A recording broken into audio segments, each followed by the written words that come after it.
सर्व पदाधिकारी, सन्माननीय व्यासपीठ पैकी एक दानशूर व्यक्तिमत्व डॉक्टर विलासजी थापाळे सर, त्याचबरोबर हुकुमचंद देशे साहेब, सर्व या प्रतिष्ठानचे पदाधिकारी आणि सर्व जैन कासा समाज बांधव उपस्थित बंधू आणि भगिनी,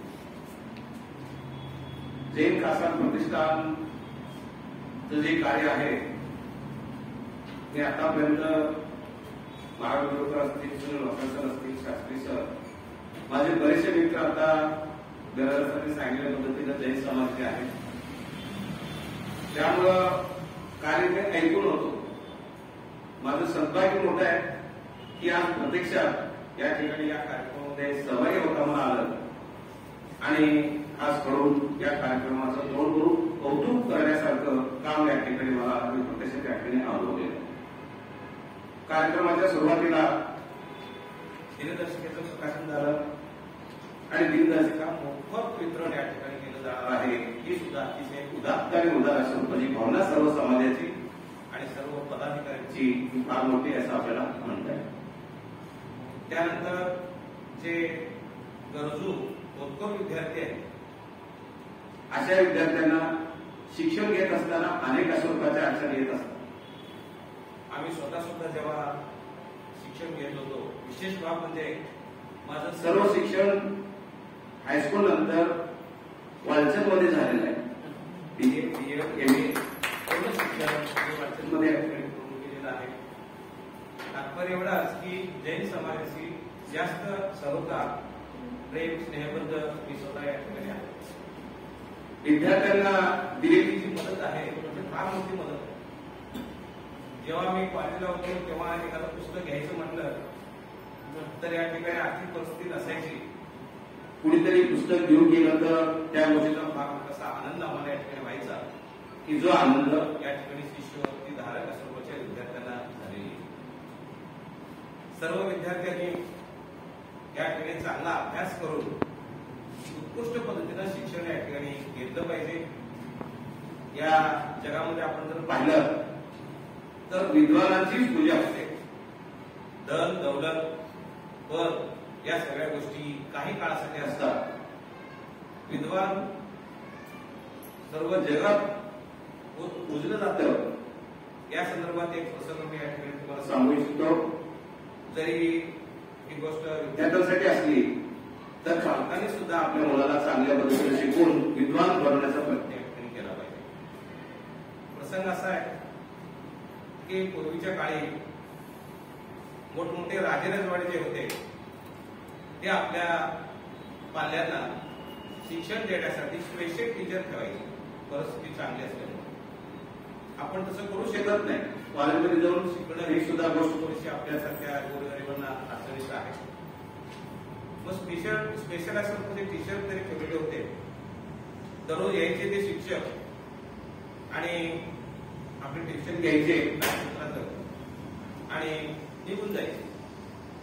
असाच एक दिवस जेव्हा राजपुत्राचं ट्युशन चालू होतं त्यावेळी एक वाक्य त्यांनी त्या विद्यार्थ्यांच्या मनावर, राजपुत्राच्या मनावर फसवण्याचा प्रयत्न ते करत होते. कन्नडमध्ये ते वाक्य सांगतो मी. सर्व बरेच जण कन्नड अवगत आहेत. राजने तन राजनल्ले श्रेष्ठा, राजने तन राजनल्ले श्रेष्ठा, विद्वानने जगत नल्ले श्रेष्ठ. राजा आपल्या राज्यापुरता मर्यादित असतो, मोठा असतो, पण विद्वान संपूर्ण जगामध्ये श्रेष्ठ असतो. हे वाक्य ज्या राजाच्या कानावर पडलं, राजाला थोडासा कमीपणा वाटला. कमीपणा वाटल्यास काय नाही त्यात. ट्युशन संपल्यानंतर राजाने लगेच त्या शिक्षकांना बोलून घेतलं आणि तो दिवस त्या शिक्षकांचा शेवटचा ट्युशनचा दिवस ठरला. दुसऱ्या दिवसापासून त्याची ट्युशन बंद झाली. विद्वान हा विद्वानच असतो. काही दिवस गेले. बऱ्याच दिवसांनी राजकन्या उपवर झाली आणि उपवर झाल्यानंतर पूर्वीच्या काळी कसं होतं की अशी दौंडी पिटवली जायची. दौंडी पिटवली जायची आणि काहीतरी पण लावलं जात असायचं. राजाने आपल्या राजकन्यासाठी लग्नासाठी पण लावलं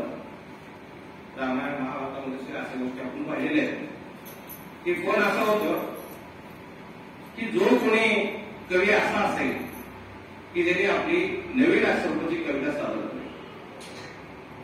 नवकवी जो असेल नवीन कविता सादर करेल त्यांच्याशी राजकन्याचा विवाह होईल. इतकंच नव्हे तर राज्यातला अर्धा हिस्सा त्या ठिकाणी मिळेल. गावोगावी दौंडी पेटवण्यात आली. ऐका पूर्वी दौंडी घेण्याची पद्धत होती.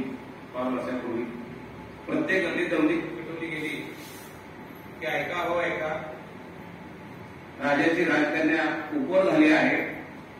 तिचा विवाह जो कोणी कवी नवकविता सादर करेल त्या नवकवी बरोबर होणार आहे आणि माझ्या राज्यातला अर्धा हिस्सा मिळणार आहे. सगळीकडे ती दौंडी गेली, बातमी गेली. विद्यार्थ्यांनी ही गोष्ट लक्षपूर्वक ऐकायचे आज त्यांच्यासाठी. मग दिवस ठरला, प्रत्यक्ष कार्यक्रम सुरू झाला.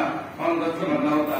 जे ते कॉलम पास करून नवकवी आपणच राजाचं जावई होणार, राज्य आपल्याला मिळणार अशा मोठ्या थाटामध्ये बरेचसे कवी उपस्थित राहिलेले होते. हॉल गच्च भरला होता. प्रत्यक्ष कार्यक्रमाला सुरुवात झाली. सुरुवात झाल्यानंतर त्या राजदरबारामध्ये 3 माणसं अशी होती राजाच्या जवळ. पहिल्याचं नाव एक पाटील होतं, दुसऱ्याचं नाव द्विपाटील होतं, तिसऱ्याचं नाव त्रिपाटील होतं. प्रत्येकाचं वैशिष्ट्य काय होतं? एक पाटीला कुठली गोष्ट एकदा ऐकली की तो आहे तसं सगळं त्याला पाठायचं. द्विपाटीला 2दा ऐकावं लागायचं. 2दा ऐकल्यानंतर आहे तशी ती गोष्ट पाठायची. त्रिपाटीला 3दा ऐकावं लागायचं. 3दा ऐकल्यानंतर आहे तशी ती गोष्ट त्याला पाठवायची. प्रत्यक्ष कार्यक्रम सुरू झाला. पहिला कवी स्टेजवर आला कॉलर करून, पण त्याची कविता नवीनच होती. त्याला खात्री होती की आता आपली निवड निश्चित आहे.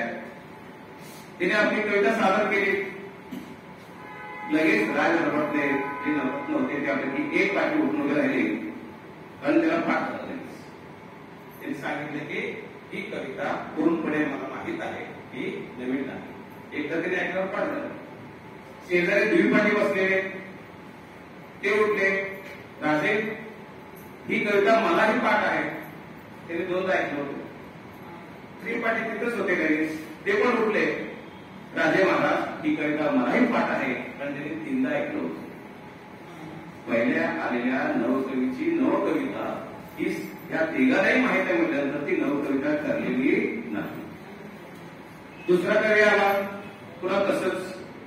तिसरे कवी, चौथे, संपूर्ण हॉल भरून जेवढे कवी उपस्थित राहिले होते सगळे नवकवी होते. एकाचीही कविता नवीन ठरलेली नाही. तो दिवस संपला. पण एखादा त्याच्यामध्ये कवी जो असतो तो ध्येय वेळा असतो. त्याने ध्येय ठेवलंच होतं, आपण कविता सादर करायचीच. अगदी वेळासारखं ध्येयाला वेळ होण्याचं म्हणतो. तो इकडे तिकडे भटकू लागला आणि नेमकं एका ठिकाणी जे शिक्षक राजदरबारामध्ये शिकवणी घेत होते त्यांची भेट झाली. त्याने आपला प्रश्न सांगितला की अशाची अडचण आहे, असा कार्यक्रम झाला, असं झालं, सगळं त्यांनी सांगितलं. शिक्षक बुद्धिमान असतात बरेचसे. हे शिक्षक बरोबरच बुद्धिमान होते. त्यांनी त्याला एक कालमंत्र दिला आणि कालमंत्र दिल्यानंतर तुम्ही जावा आणि आपली कविता सादर करा. पुन्हा दरबार, पुन्हा दुसरी कविता करून आलेली कवी आले. त्याने आपली कविता सादर केली. एक पाटी, द्विपाटी, त्रिपाटी, ती कविता नवीन असल्याची त्यांनी खात्री केली. मग प्रत्यक्षात ज्यांना कालमंत्र मिळाला होता त्यांचा नंबर ते आले. त्यांनी आपली कविता सादर केली. त्या कवितेचा अर्थ 2 ओळी मी तुम्हाला सांगतो की राजे, तुमच्या मृत्यूनंतर या तुमच्या वडिलांनी असं या ठिकाणी सांगून गेलेले आहे की त्यांच्या मृत्यूनंतर राज्यातला अर्धा हिस्सा मला द्यायचा आहे, मला त्या कवीला द्यायचा आहे आणि राजकन्याशी विवाह करून द्यायचा आहे. अशा अर्थाची कविता विद्वान सर्वत्र पूजित. सादर केल्यानंतर एक पाटी तिथं बसले होते. राजे, ही गोष्ट मला सुद्धा माहिती आहे. तुमच्या वडिलांच्या मृत्यूनंतर या राज्याचा अर्धा हिस्सा या गवी माशांना द्यायचा आहे आणि राजकन्येचा विवाह या गवी माशावर करायचा आहे. दिलीप पाटील शेजारी बसले होते. महाराज, ही गोष्ट अगदी सत्य आहे. मला सुद्धा माहित आहे की तुमच्या वडिलांच्या मृत्यूनंतर या राज्याचा अर्धा हिस्सा आहे तो या गवी माशांना द्यायचा आहे आणि राजकन्येचा विवाह या गवी माशांबरोबर करायचा आहे. दिलीप पाटील तिथंच होते. त्याने साक्षी दिली की मला सुद्धा ही गोष्ट माहिती. जो विद्वान असतो त्या विद्वानाला संपूर्ण जगातील जी सत्ता आहे ती सुद्धा मिळवता येते. राज्य मिळालं, राजकारण मिळाली, हे केवळ शिक्षणानं आणि विद्येनं मिळालेलं आहे. म्हणून सर्व विद्यार्थ्यांना अगदी कळकळीची या ठिकाणी विनंती करतो की विद्या करा, विद्वान व्हा, पण मधून फक्त बोलू. विद्यार्थ्यांसाठी मिळालेली जी शिष्यवृत्ती आहे, आता वसाळे सर अगदी आम्ही 11-12 पासून एकत्र आम्ही शिकलेलो आहे. एका पात्र शिकलेलो. गावावरून डबा येत होता. सकाळी आला डबा 2 दिवस 2 आम्ही खायचो, सकाळ संध्याकाळ. पुस्तक पैशासाठी पैसे नसायचे. त्यात आई वडील कष्ट करून येतात, ते काही पैसे याकडे पाठवायचे खर्चासाठी. त्याचा अगदी काटेकोर याकडे वापर करून आम्ही चांगल्या पद्धतीने शिक्षण घेतलेलं आहे आणि आपलं जीवन व्यवस्थित समृद्ध आम्ही केलेलं आहे. तसं तुम्ही करण्याचा प्रयत्न करा. पण ही शिष्यवृत्ती देण्याची जी प्रथा, ही जी कल्पना आहे, जैन असा विकास संस्कृती अतिशय चांगली आहे, विद्यार्थ्यांना प्रेरणादायी आहे आणि याच ह्याच्यामधून एखादा विद्वान निश्चितच या ठिकाणी तयार होईल असं या ठिकाणी निश्चित आपल्या सर्वांना या ठिकाणी म्हणता येईल. त्यानंतर आपण डॉक्टरांनी जागेवर 1 लाख रुपयाची देणगी दिली. माणूस मोठा नसतो, माणूस मोठा नसतो धनाने वा सिंहासनाने. माणूस मोठा असतो तो उदार अंतःकरणाने. लगेच आता 1 लाख रुपयाची देणगी या प्रतिष्ठानला देऊ केलेली. महावीर साहेबांचं या ठिकाणी टार्गेट होतं 10 लाख. 10 लाख नव्हे 20 लाख. त्याचे पुढे आपण या ठिकाणी टार्गेट काढू शकतो. पण सत्कार्याला कुणीही या ठिकाणी मदत येणार नाही असं होत नाही. भरपूर निधी निश्चितच या ठिकाणी जमा होणार आहे आणि त्या निधीचा बराचसा जो भाग आहे तो शिकाऊ विद्यार्थ्यांना स्कॉलरशिपच्या स्वरूपामध्ये या ठिकाणी निश्चित मिळणार आहे. असे उदार अंतःकरणाची जी माणसं आहेत ते आपल्या समाजामध्ये या ठिकाणी आहेत. तात्पर्य मी लिंगायत समाजाचा जरी असलो, विचारसरणी जवळपास सारखी आहे. जैन समाज, लिंगायत समाज हे जे आहे विचारसरणी जवळपास सारखी आहे. विचार एकमेकांचे पडतात. माझे बरेचसे मित्र समाजातले असतील तरी सुद्धा जैन मित्र माझे जास्त आहेत आणि अशा या दानशूर आश्रमाच्या या सर्व लोकांचा सत्कार सुरू आहे. आम्ही स्वतः शास्त्री सर, आम्ही शाहसाहेब असतील, पत्रकार असतील, गांधी विजन टीचर्स नावाची एक संघटना आम्ही ऍक्च्युअली चालवतो सगळ्यांनी मिळून. सानेगुरुजी कथा मला असेल, आंतरराष्ट्रीय कार्यक्रम या ठिकाणी परवा अधिवेशन झाला अतिशय छानपैकी. अशा वेगवेगळ्या माध्यमातून आम्ही थोडं तो होईना कार्याचा वाटा, फार मोठं कार्य आम्ही करतो असं भाग नाही, निदान विचाराचं तरी देवाणघेवाण या ठिकाणी करण्याचा प्रयत्न आम्ही सर्वजण या ठिकाणी करतो. परसुखे सुखावे, पर दुःखे दुखावे, अवघेची सुखी असावे प्राणी जातं. या न्यायाने कोणा एखाद्याला आपल्या समाजातल्या लोकांना पुरस्कार मिळाला असेल, एखाद्या सेवानिवृत्त झाले असतील, प्रदीर्घ सेवेने कौतुकास्पद आश्रमाला काय असेल तर त्यांचं सत्कार करणं हे सुद्धा आपल्या सर्वांचं समाजाचं हे परम कर्तव्य आहे आणि ते सुद्धा मला या ठिकाणी पाहायला मिळालं. धार्मिक कार्यक्रम कुठले जरी असले तर माझ्याकडून मला या ठिकाणी समजतच. धार्मिक असेल, सामाजिक असेल, शैक्षणिक असेल, अशा प्रत्येक कार्यामध्ये समाजाचा फार मोठा वाटा आहे. सगळ्यांनी मोठ्या सहकार्यानं आपलं समाजाचं जे कार्य आहे ते चांगल्या पद्धतीने चालू आहे. या गोष्टीचा आपल्या सर्वांना अभिमान आहे. मला सुद्धा त्या गोष्टीचा फार मोठा अभिमान आहे. समाजाचं काम, प्रतिष्ठानचं काम असंच चांगल्या पद्धतीने चालू, यासाठी मी सर्वांना शुभेच्छा देतो. जे विद्यार्थी स्कॉलरशिप प्राप्त आहेत त्यांनी उच्च शिक्षण घेऊन, चांगल्या पद्धतीने शिक्षण घेऊन समृद्ध व्हावं, विद्या मिळवावी. एकदा विद्यासंपादन केलं तर सर्व गोष्टी आपल्याला साध्य होतात. त्यांना त्यांच्या शिक्षणासाठी अगदी मनापासून हार्दिक शुभेच्छा देतो. विशेष म्हणजे जैन कासा समाज विकास प्रतिष्ठान समाजाचा कार्यक्रम असून सुद्धा मी समाजाचा नसताना सुद्धा त्या ठिकाणी आज प्रमुख पाहुणे म्हणून माझी निवड केली.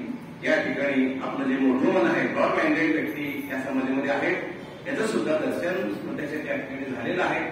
त्याबद्दल त्या ठिकाणी मनापासून सर्वांचंच आभारी आहे. धन्यवाद.